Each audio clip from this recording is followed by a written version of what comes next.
de hospitais, áreas públicas que viram moradia e locais de violência. BH das ações paliativas da Prefeitura que limpa os locais públicos ocupados de tempos em tempos, sem solucionar o problema de segurança e social. O mais importante que a gente faz nessa ação é de orientá-los, a encaminhar, oferecer encaminhamento social para eles, abrigo, bolsa moradia. Eu vou dormir aqui, ó, vou dormir lá, vou dormir ali, eu sair daqui nós não saímos. Boa tarde. Depois da denúncia do Jornal da Alterosa do acampamento com sujeira e violência promovidos por moradores de rua, drogados e flanelinhas no pátio da igreja, na Avenida Alfredo Balena, região hospitalar da capital, a Prefeitura desocupou e limpou o local hoje. Será que resolveu? Você vai ver já já. E exclusivo, você vai ver agora as imagens do momento da prisão do suspeito de matar uma investigadora da Polícia Civil num assalto no bairro Nova Suíça, em Belo Horizonte. Cláudio Cordeiro Santos estava muito nervoso. Disse que tinha medo do que poderia acontecer depois de ter sido encontrado. Ele negou que tenha matado a policial. Assim do nada. Mas isso também funciona mesmo, eu não sei por onde que eu estou. Eu não sei, meu filho, não sabia de nada, não normal. Aí eu chego lá em casa lá, os pessoal do falam, não, os bichos, alguém aqui com a sua foto, tá te acusando de você se guardar por leão, aí aquilo ali me elucidou. Eu falei, não, senhor, você é doido. O homem foi abordado por militares do GEPAR do 5º Batalhão no bairro Camargos, em Belo Horizonte. Cláudio é morador da favela da Ventosa, região oeste da capital. A polícia chegou até ele depois de receber uma denúncia anônima por meio do 181 de uma pessoa do aglomerado, dizendo que ouviu o suspeito confessar o crime. O suspeito foi levado para o DOESP, onde passou a noite. Maria Regina Almeida, de 48 anos, foi assassinada no início desta semana, quando saía do prédio onde morava. A policial civil foi rendida por 2 bandidos que tomaram o veículo e a bolsa dela. A investigadora levou 2 tiros no peito. Ela morreu ao dar entrada na UPA Oeste. O carro e a arma da policial foram encontrados na favela da Ventosa, onde vive o suspeito que foi preso. Quem é a mãe do bebê abandonado em um telhado logo depois do parto? Uma moça bonita, jovem, uma gravidez indesejada, um parto escondido e um bebê abandonado no telhado. Vê a cabecinha dela, vira pra cá. É recém-nascida. Gracinha, cara. Meu Deus do céu. Que anjo, velho. Já já a reportagem completa. Teve outro acidente com ônibus em BH, também com feridos, na noite passada. Foi em um cruzamento perigoso no bairro Santa Terezinha, região da Pampulha. O coletivo foi parar no muro de uma loja depois de trombar com um carro que atravessou o cruzamento a toda. O velocímetro dele ficou travado em 100 km por hora. O cruzamento das ruas José Gomes e João Donada, no Santa Terezinha, região da Pampulha, ficou fechado por várias horas. No asfalto, muito vidro e óleo do ônibus da linha 3503 e do Duster. De acordo com testemunhas, o ônibus descia a rua quando foi surpreendido pelo carro que subia a outra via e não respeitou a placa de parada obrigatória. Depois que os veículos bateram, o motorista do coletivo perdeu o controle da direção e bateu em uma loja que fica bem na esquina. Os 3 ocupantes do carro, além de 4 passageiros e a cobradora do ônibus, ficaram feridos. Os airbags foram acionados e o velocímetro ficou travado em 100 km por hora. A polícia disse que o motorista negou estar correndo, que só a perícia poderá confirmar se ele estava em alta velocidade. Eu não posso confirmar isso se estava em alta velocidade, que eu não estava no local, não vi e nem foi passado por ninguém essa situação. Dona Maria das Graças estava em casa, que fica bem em cima da loja atingida na hora do acidente, e se assustou com o impacto. Foi um barulho, mas parecia que estava caindo o céu. Se o céu tem como cair, ele estava caindo. A frente do ônibus também ficou destruída depois de invadir o bazar infantil de Janaína. A comerciante não estava na loja na hora, mas afirmou que um acidente desse tipo demorou a acontecer no local. Que os ônibus passam voando, né? Que é um absurdo. Tem que colocar um quebra-mola aqui. Agora eu acho que eles vão colocar um quebra-mola. Depois disso aqui, tem que ter um acidente para tentar melhorar alguma coisa, né? Esse é o nosso país. O pai de um menino de 6 meses é suspeito de ter espancado o filho que morreu nessa madrugada no hospital em Belo Horizonte. Ele mesmo levou o bebê ao Odilon Berens, dizendo à mãe do garotinho, de quem é separado, que o garoto caiu e bateu a cabeça. O nosso repórter esteve lá à noite com os dois quando o menino ainda estava internado. O pai da criança saiu da delegacia às pressas. Gedeon Fernandes, de 23 anos, não quis falar sobre o que havia acontecido com o filho. Fala com a gente, qual que é o problema? A mãe do bebê, de apenas 6 meses, disse que a criança estava há 2 dias na casa do pai. Ela contou que Gedeon ligou nessa terça-feira, dizendo que o filho estava passando mal e foi levado para o hospital Odilon Berens. Ao chegar ao pronto-socorro, a mãe ouviu do ex-marido várias versões sobre uma possível queda que o filho teria sofrido. Primeiro falou que bateu a cabeça na cama, porque tinha um roxo aqui. Depois falou que ele tinha caído com o menino. Mas depois que foi falar que tinha caído dentro do banheiro com o menino. Como caiu no banheiro? Mas não sei, ele disse que estava assim, passando sabão, aí o menino escorregou e caiu. Desconfiada, Ivani fez um boletim de ocorrência e procurou esta delegacia especializada. Com isso, a coordenação médica do hospital enviou um relatório à Delegacia de Proteção à Criança e ao Adolescente. No documento foi informado que o bebê passou por exames médicos e que está com traumatismo craniano grave. Familiares de Ivani estão revoltados. Eles acreditam que o pai agrediu o próprio filho. Esta tia conta que Gedeon já teria espancado o bebê. Quando ela estava com 2 meses, a mãe dele, a minha irmã, mandou ele para a casa dele. Aí ele foi e voltou com o pescoço inchado, com a marca de mão. Ele só vira a cara e não fala nada, não dá nem a notícia dele, não fala nem o relato dele para ninguém. Com a notícia da morte do bebê nessa manhã, o caso foi passado à Delegacia de Homicídios. Neste momento, parentes do bebê estão sendo ouvidos. E passa bem, o recém-nascido abandonado em um telhado no vão entre 2 prédios em Pouso Alegre, no sul do estado. A mãe está presa e passa por avaliações psicológicas. Um juiz vai decidir o futuro dela e com quem o bebê vai ficar. Tá bom. Vamos lá. Vocês vão descer, Vamos, nós estamos lá para o hospital. A mãe do bebê recém-nascido vai responder por tentativa de infanticídio. A pena ainda vai ser determinada pelo juiz. Com a pena de 2 anos até 6 anos de prisão, reduzido, né, logicamente, em razão de não ter sido consumado o crime, ter sido um crime tentado. A criança está internada na UTI deste hospital e teve um pequeno ferimento na cabeça. O estado de saúde da menina é estável. Segundo o delegado, a mãe ainda não foi ouvida formalmente. Ela conversou comigo, ela estava abatida, não estava em seu estado normal. Ela respondeu que não sabe por que aconteceu isso, que foi muito rápido e que ela não tinha conhecimento da gravidez. Nós não podemos, num caso desse, jogar pedras na mulher, né? Nós temos que ver o que realmente aconteceu, nós vamos ter que trazer ela aqui para a delegacia, ouvi-la, interrogá-la para saber qual o estado em que ela agiu, se ela estava afetada psicologicamente ou não. Depois de cerca de 10 minutos dentro do hospital, a equipe do sistema prisional da Secretaria de Estado de Defesa Social agora está saindo com a mulher do hospital.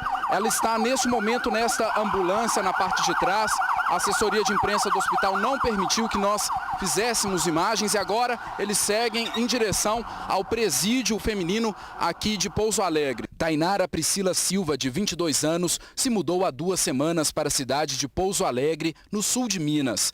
Ela é estudante de um curso técnico na área de saúde. Ainda é cedo para saber o futuro da criança, mas ela pode ficar com a própria família. Por fins de experiência, acredito que a criança vá ficar com a mãe, com a família, com a própria família, uma vez que os avós, tanto maternos como paternos, não sabiam do ocorrido. Que gracinha, cara. Meu Deus do céu. Que anjo, velho. Que pena, né? Estraga a vida assim. O Jornal da Alterosa foi ouvir opiniões femininas e masculinas sobre a mulher condenada por mandar cortar o pênis do noivo que desistiu do casamento e que depois virou médica urologista. Nós mostramos ontem a entrevista dela, que falou pela primeira vez com a nossa equipe, na porta da penitenciária, onde ela está presa há 4 meses e de onde já pode sair durante o dia em regime semiaberto para trabalhar. Espero que ele tenha recuperado a função dele, que desejo tudo de bom para ele, mas Eu falo que eu desejo para mim o que eu desejo para ele. Deve estar emocionalmente todo perdido. Nossa, Deus, ficaria doido. Um homem sem ensino é ninguém não, né? Nenhum de nós pode imaginar o que ele passou e vai passar pro resto da vida dele. Miriam tem 34 anos. Ela teria sido abandonada pela vítima dias antes do casamento e, por isso, segundo as investigações, ordenou a castração. Eu não tenho coragem de falar o que aconteceu. Foi uma violência sexual? Não, foi muito pior que isso. Não justifica? Acabou. A médica se especializou em urologia, que trata exatamente do órgão reprodutor masculino. Bonita, vaidosa e rica, hoje está noiva de um rapaz de Barbacena, na Zona da Mata. E ele tá com ela sabendo que ela fez isso. O noivo tem que tomar cuidado, né? Eu não queria casar com uma mulher dessa nunca, né? Imagina aprontar com ela na rua, fazer alguma coisa errada. O que ela podia fazer? Pior comigo, né? O crime foi em 2002 e o julgamento aconteceu 7 anos depois. Miriam foi condenada a 6 anos de prisão. Atualmente, ela cumpre pena em regime semiaberto em Belo Horizonte. Passa o dia fora e dorme na cadeia. O pai da médica também foi condenado. Está em prisão domiciliar. Meu pai foi um dos mandantes. Só que o outro, o principal, que fez tudo... É da sua família essa pessoa? Não é da minha família e é isso que tem que ser conversado com o meu advogado, porque eu estou sofrendo ameaças dessa pessoa desde quando eu entrei na cadeia. Para este psicanalista, devido à gravidade do trauma, o rapaz deve ficar com sequelas emocionais para o resto da vida. Porque traumas a gente pode ser assaltado, pode até haver uma violência sexual, mas a marca é mais psicológica, né? Nós temos aí uma marca no real do corpo. E isso vai exigir desse sujeito, exigiu certamente num trabalho aí para recompor, não é, a sua imagem e o que da imagem se deduz, inclusive, da posição masculina. É muito difícil de julgar, viu? Agora eu acho que ela mereceria que a toda noite alguém lá de cima cutucasse a consciência dela. E se fosse o meu filho? E se fosse com o meu filho? E se fosse com o meu filho?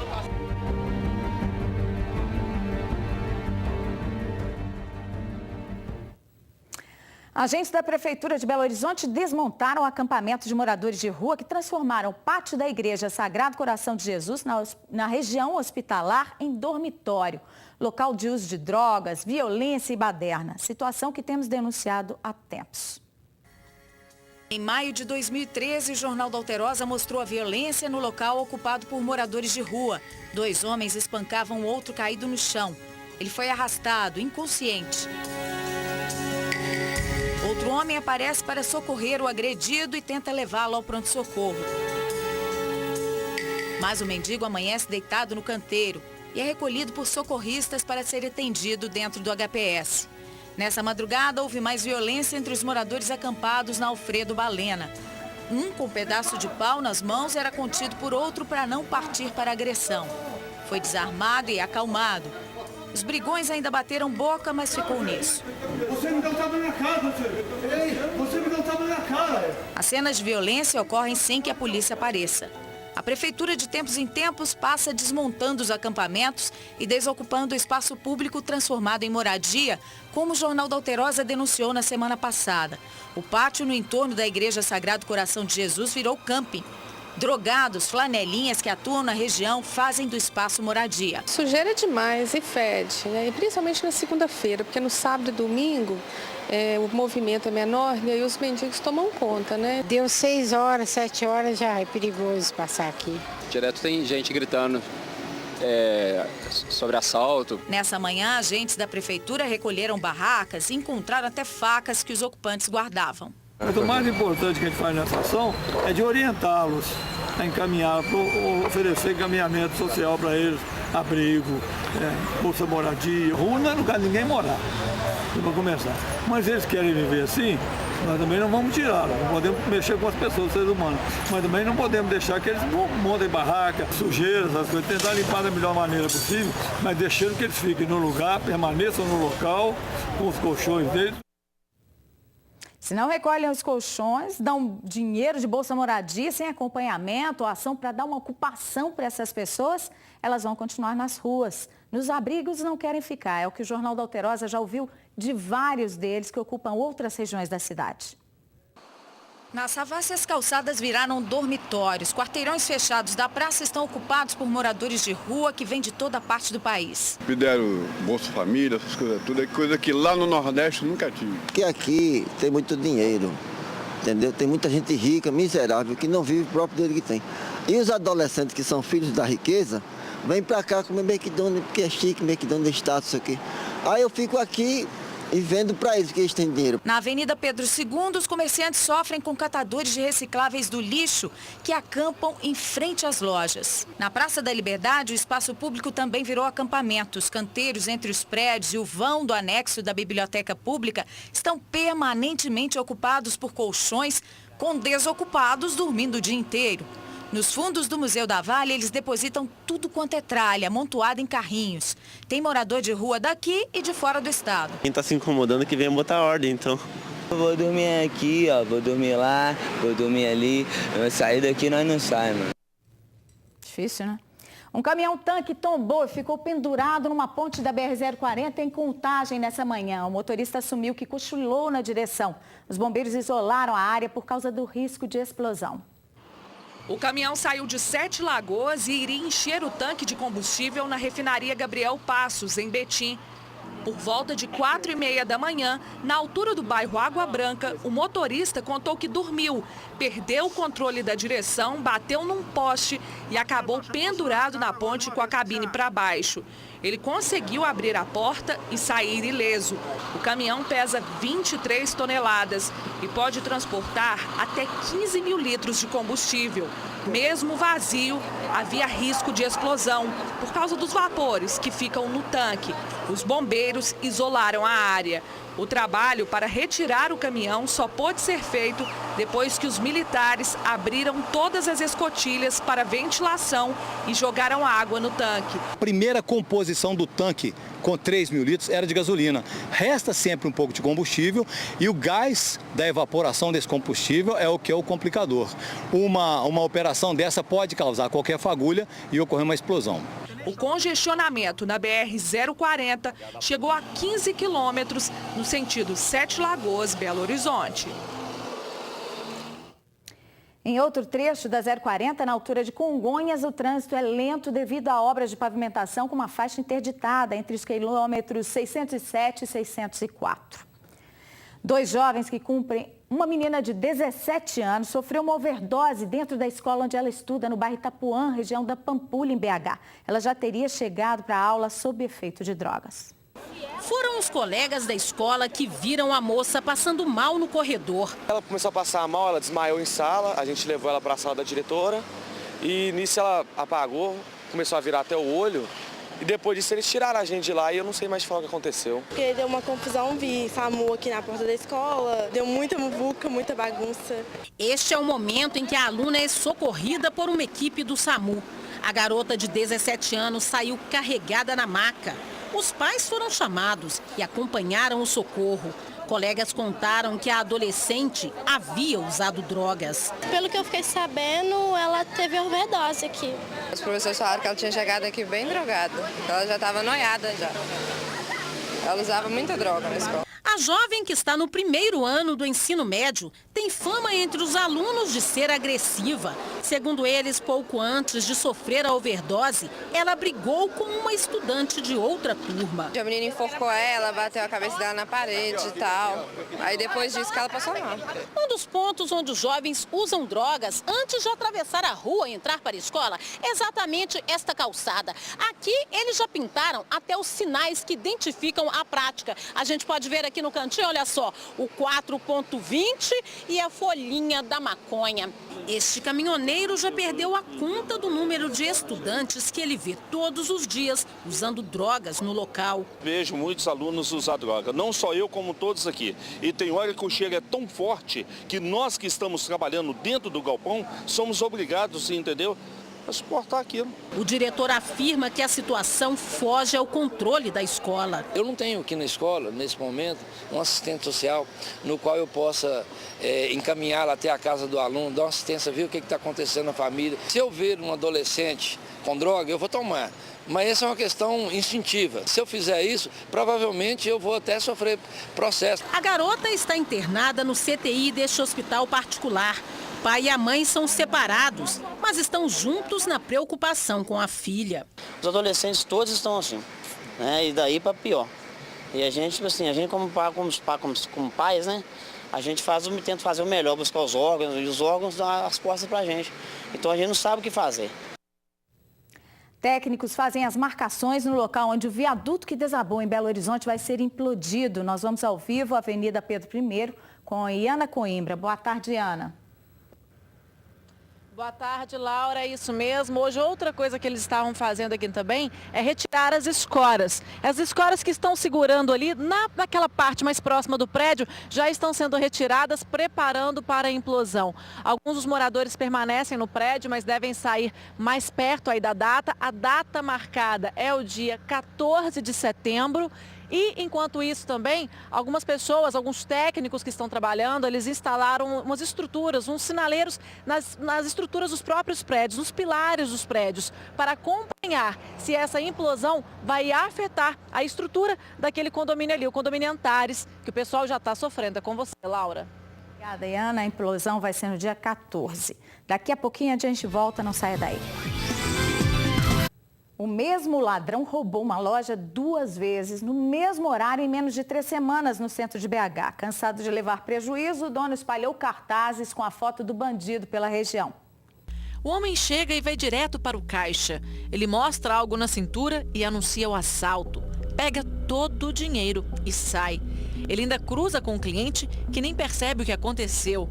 Em seguida, uma vendedora passa mal e cai no chão. Segundo essa funcionária, que não quer se identificar, depois do assalto, o clima na loja é de medo. É muito complicado, né? As vendedoras ficam muito assustadas. Qualquer cliente na loja que entra, que pareça um pouco com a pessoa que assaltou, elas já ficam bem nervosas, já é difícil trabalhar, já ficam com medo. O assalto aconteceu nessa loja, que fica aqui no centro de Belo Horizonte. E foi a segunda vez em menos de 3 semanas que o mesmo homem abordou as vendedoras. Por isso, o proprietário tomou uma outra atitude. Ele imprimiu esse panfleto aqui para distribuir na região e também colou a foto do ladrão aqui, na entrada da loja. O dono da loja que quis fazer isso, né, ficou bem indignado mesmo com a situação, por ser o mesmo cara, em menos de um mês, assaltar 2 vezes a mesma loja, no mesmo horário. Então ele está com essa ideia de pegar ele, tentar ajudar a polícia ao máximo possível para pegar esse cara. Mesmo com toda a movimentação do local e de um posto de policiamento na esquina, os funcionários reclamam da falta de segurança na região. A gente tem uma guarita do lado da loja e não fica policial nenhum, né? Os horários que as pessoas roubam já é gente que está acostumada a ir sempre no mesmo horário. Então o policial já sabe mais ou menos desses pontos críticos, mas não ficam, né? Quando é que vai mudar essa segurança na cidade, a gente não sabe. O Ibama apreendeu um leão num circo em Passatempo, centro-oeste de Minas. O felino de 9 anos e quase 500 quilos estava numa jaula de 6 metros quadrados. De acordo com o Ibama, desde janeiro está em vigor uma lei que proíbe a utilização de animais em circos. Apesar de estar gordo e parecer bem tratado, o leão foi levado para um zoológico em Vitória, no Espírito Santo. Não houve cobrança de multa porque o dono do circo já havia entrado com um pedido no Ibama para a destinação do felino.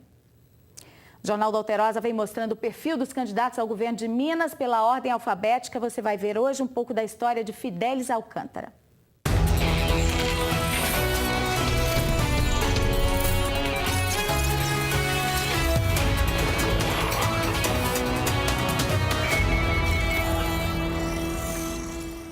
Fidelis Oliveira Alcântara é o candidato do Partido Socialismo e Liberdade. Nasceu no dia 29 de novembro de 1973, na cidade de Coluna, no Vale do Rio Doce. Mudou-se para Belo Horizonte aos 9 anos. É formado em Comunicação Social pela PUC e trabalha como redator e escritor. Fidelis se envolveu com causas estudantis na década de 1990 e atualmente participa de movimentos sociais voltados à defesa da população de rua e ao direito à moradia. Esta é a primeira vez que Fidelis concorre a um cargo público. E agora a agenda dos candidatos para esta quinta. Eduardo Ferreira, do PSDC, visita as cidades de Caeté e Itabira. Fernando Pimentel, do PT, participa da convenção da Igreja Assembleia de Deus em Uberlândia. Fidelis Alcântara, do PSOL, faz panfletagem na Praça 7, em BH. Pimenta da Veiga, do PSDB, se encontra com lideranças políticas em Uberlândia. Tarcísio Delgado, do PSB, participa de um bate-papo com internautas, promovido com todos os candidatos pelo jornal Estado de Minas, no uai.com.br, às 4h. Professor Túlio Lopes, do PCB, não divulgou a agenda para a tarde, assim como Cleide Donari, do PCO. Assista agora a propaganda eleitoral gratuita e logo depois tem o TV Verdade. Outras notícias na nossa segunda edição, 6h10 da noite. Até amanhã.